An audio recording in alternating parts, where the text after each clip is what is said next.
Good morning, River Life Church, and a Merry Christmas to you and your families.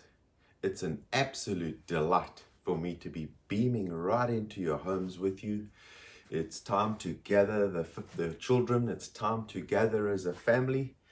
And this is the one time of the year where we set aside time to be together as families.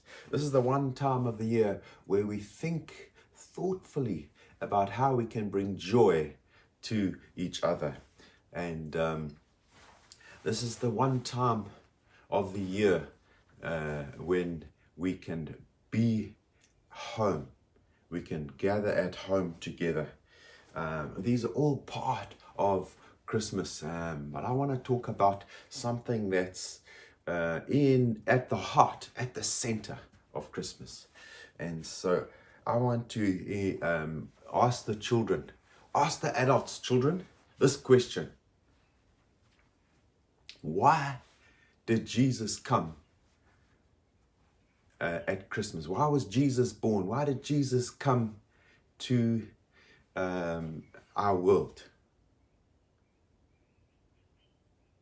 Right, now that I've put you on the spot, adults, I want to give you that answer.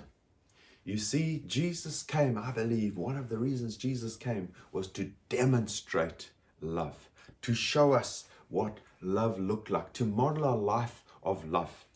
Let's have a look at, I want to look at 2 verses, and then I want to talk about love. And kids, I'm going to ask you guys to be involved with me because you're going to do some actions for me, all right?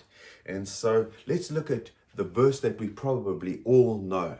Even I think you kids know this verse too. It's John 3:16. For God so loved the world that he gave his only son, that whoever believes in him shall not perish but have eternal life. So why did Jesus come? It's because God loved you and me so much that he sent his son Jesus to live as a man and bring reconciliation between God and man. And so the reason for Jesus coming was because of love. And then if we look at Romans 5 verse 8, it says, but God shows his love for us, that in while we were yet sinners, Christ died for us. And so God's plan to send Jesus was motivated by love, because it says in Romans, God shows us his love, that while we sinners, he sent his son Christ, who died for us.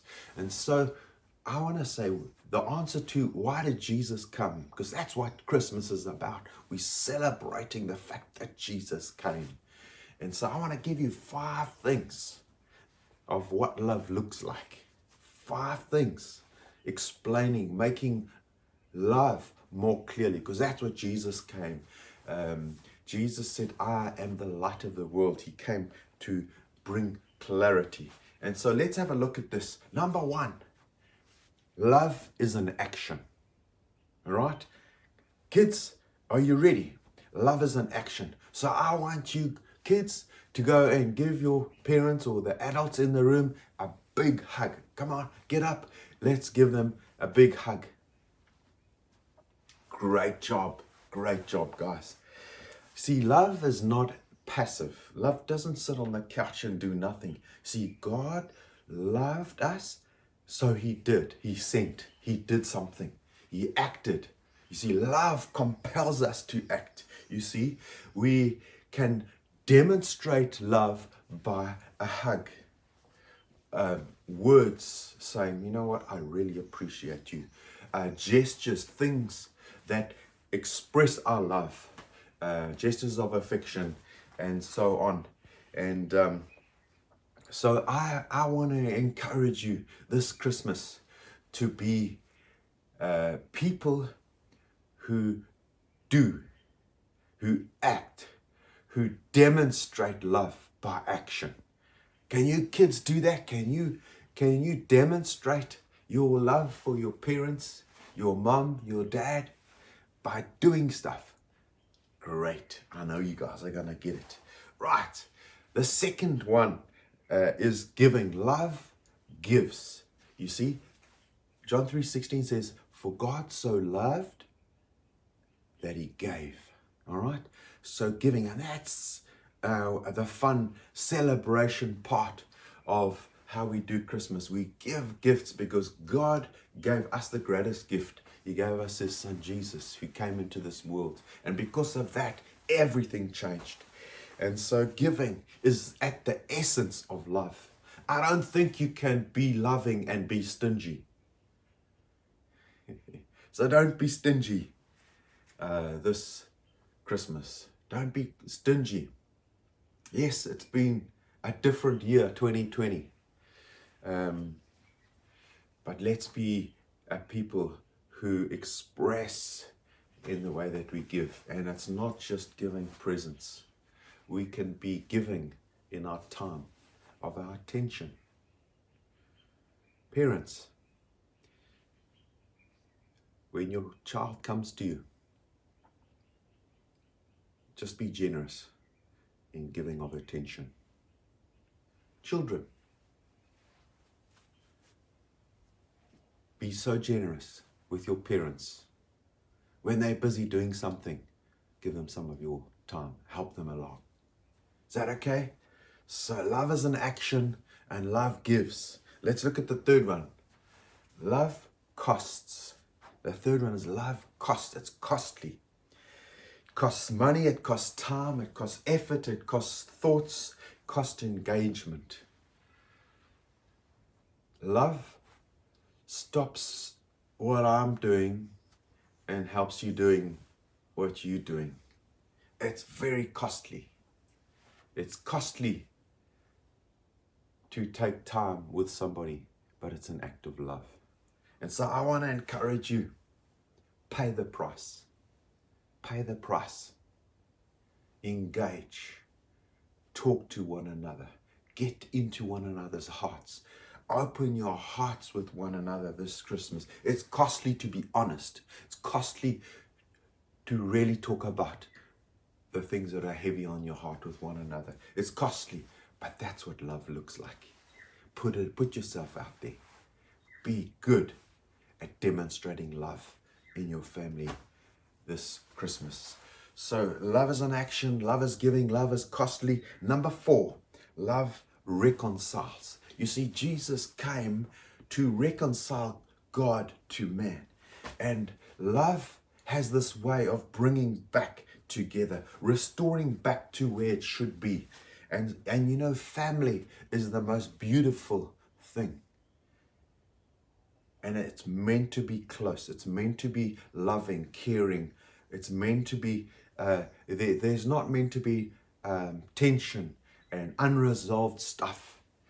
And so love reconciles. And so I want to encourage you.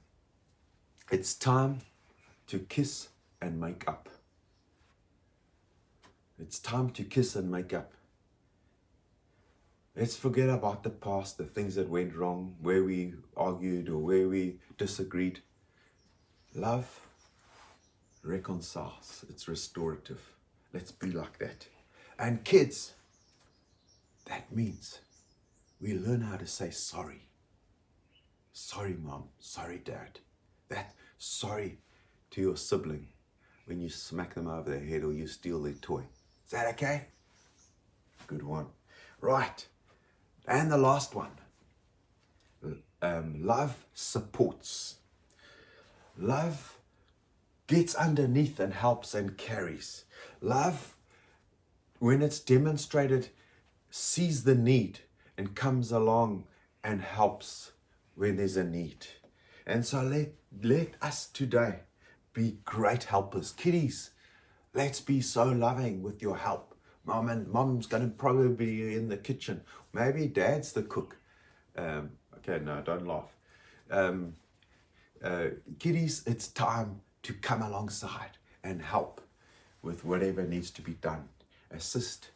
You know, one of the most loving things, adults, one of the most loving things we can do So when we recognize somebody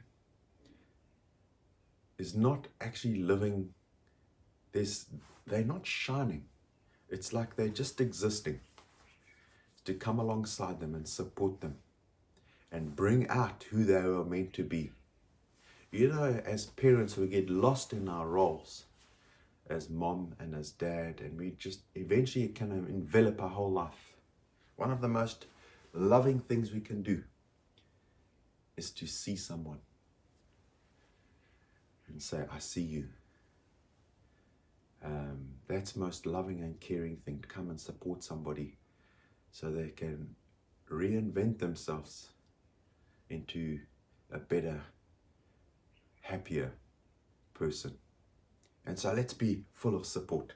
So those are the 5 things that I wanted to encourage you this morning, this Christmas morning. Love is an action. Love is giving. Love is costly. Love reconciles. And love supports. Have a Merry Christmas with your celebrations. Keep Jesus in the center personally, and you will love well.